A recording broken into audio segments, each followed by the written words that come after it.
As you can see in this side, this colorful agar, this is termed as chrome agar. So nowadays this is a new agar which is available to grow up these different types of Candida. As per the color, you can identify these particular Candidas. Okay, as per the color of the leaflet that is being given off, these particular things, they can be identified. So this is what you need to know, that the chrome agar is one of the latest things which is being used to identify the various species of Candida.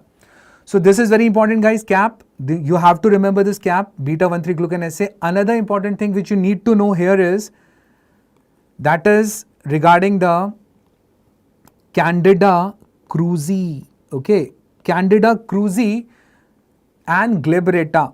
These two fungus, they are there which are like inherently, okay, they are inherently or intrinsically, I should say, resistant to azoles. If somebody asks you that which two fungus of like species of Candida, they are intrinsically resistant to the azoles, the answer is krusei and glabrata.